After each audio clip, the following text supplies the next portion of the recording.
Good morning. Welcome to AP Computer Science A. Today we are going to go over section 9.2, Inheritance Overriding Methods. So be sure to have your notes with you. Be sure to have your repo open to section 9.2, Inheritance Overriding Methods. Type in your name, period, and don't forget to click Submit once you are done so you can get credit for this assignment.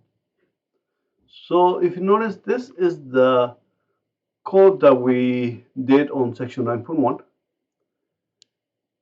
And the hamburger class, we actually built it in Unit 5. We coded it in Unit 5, and we coded the Western Burger class on the last section. The Western Burger class extends the hamburger class, and whenever you use the word extends, means that it's going to inherit all of the methods and the public variables from the hamburger class. So therefore, the hamburger class is going to be your parent class. Your Western Burger is going to be your child class. Your Western Burger is a hamburger. Child class, parent class. In this case, we have our private instance variables. Remember that we always want to be able to have them private. We have our two constructors. When we have more than one constructor, or one method, or more than one method with the same name, but they take different parameters, then that's called, what is that called? That is called overloading, correct? And in this case, when we construct a new Western Burger class that we did here, Java is going to determine which method to or which constructor to use depending on the arguments that it has. All the arguments, in this case, you're not sending any arguments, so therefore Java knows that it needs to be able to use the first constructor, which is our default constructor. If we send in those 1, 2, 3, 4, 5 arguments, they get received, and Java knows that it needs to be able to use the second constructor that has 1, 2, 3, 4, 5 actual parameters in the same order. Then we have our setter methods, we have our getter methods, and then we have our toString.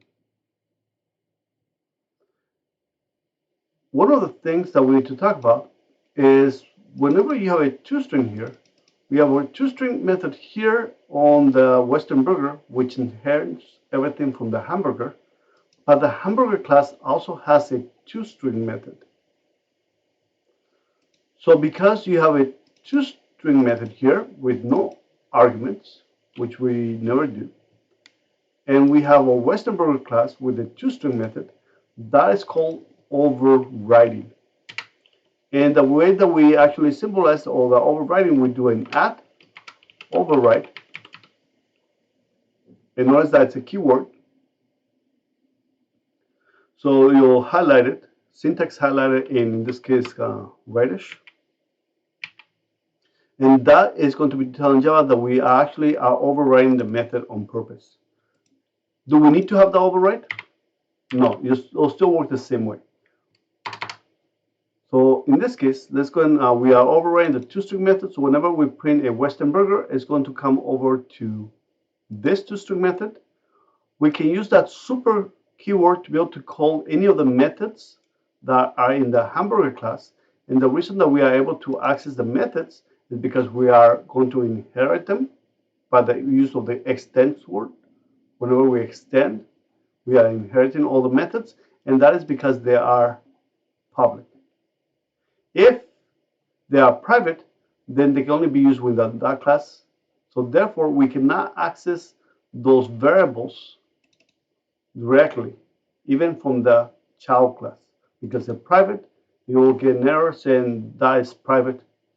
But in this case, because your toString method on your hamburger class is public, which is here, then we are able to access it. And whenever we print a Western Burger, we're first going to access and get the string representation of a hamburger, and then we're going to add the additional output. So now if we run it, we have two hamburgers, and we are printing them, so they're going to be calling the toString method from the hamburger class. And then we have two Western Burger, 1, 2, and we are printing them. So therefore, the two-string method will be overwritten, and this will be printed out. So let's go and run it, and we should get 2 hamburgers, 1, 2, and 2 Western burger with bacon and onion rings. Any questions? So do I need to write that override? No. But is it a good idea? Yes. And you might want to think, well, why? Well, first, just to keep a reminder that we are overriding a method from the parent class, and there's going to be times that you want to misspell it. So let's type in 2 strings.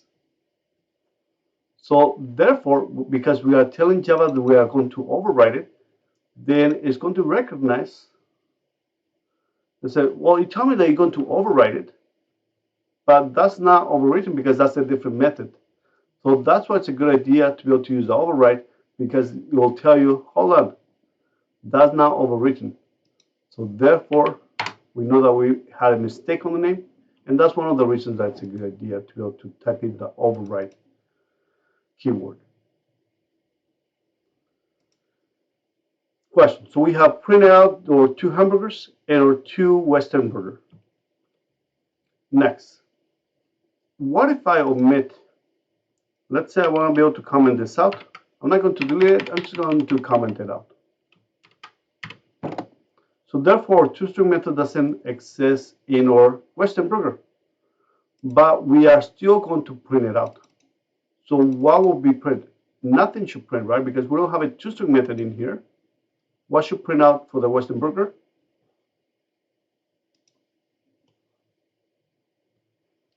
So now it's going to print you 2 hamburgers, and now it's going to refer back to your parent class two-string.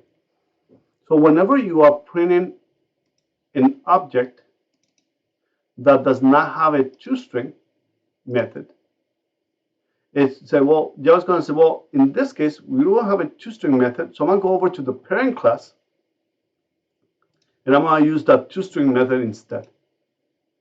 So therefore, this method got used instead, even for the hamburgers, but because the Western burger did not have a two-string method, it also got used again. So what happens if I actually comment this one out too? So now our Western burger does not have a two-string method. That is gone. Our hamburger class does not have a two-string method.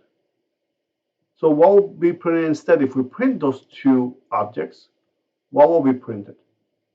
Correct. It's going to be the hashtag memory location for each one of them. But there's no two-string method. You might want to think, well, that's because we are just printing the object.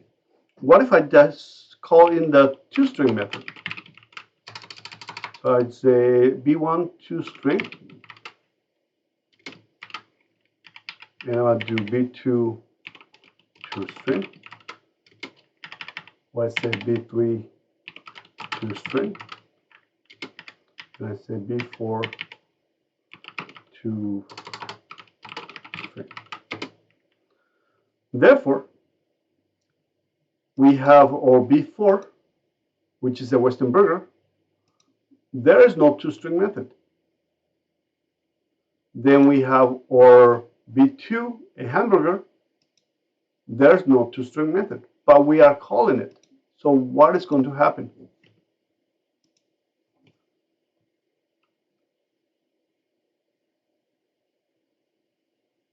We get the same result. So therefore, where is the two-string method at? Because we are calling it, so it must exist somewhere. Do you agree? Therefore, we get to the object class. So what happens is that there's a bigger class that every single class inherits it automatically. So there's in this case, the hamburger class. The hamburger class inherits from the Western burger inherits from the hamburger class, and the hamburger class is going to inherit from the object class. So it's just like our main object class. So Westerburger inherits from the hamburger class, and the hamburger class will inherit from the from the object class. So if we just do a quick Google search, let's go do a Google search for the object class. We can see the methods that it has. So we're going to do object class Java, and we're going to look at the Oracle website, which is here. So therefore, if we look down, it has a constructor, right, to create an object. And you have the different methods. There are going to be only a few that we are going to use. Those are all the ones methods that you can use from any of the classes that you have, that you create, because they're all automatically going to be inheriting from the object class. And do any of them look familiar? Let's see. Yes, the equals. So the equals method, it's automatically going to be inherited from the object class. Then we have our toString method that we talked about. Then we have the wait, and wait, which are all being used by the threads. So we're not going to cover threads in this class. If you're going to be making a game, you won't be able to use single threads or multi-threads in your game. Then we have the notify all. The other one that might be useful is the clone. The clone will make a copy of the object with a different memory location, but we're not going to use either. The ones that you should be familiar, you need to remember, is the toString method and the equals method.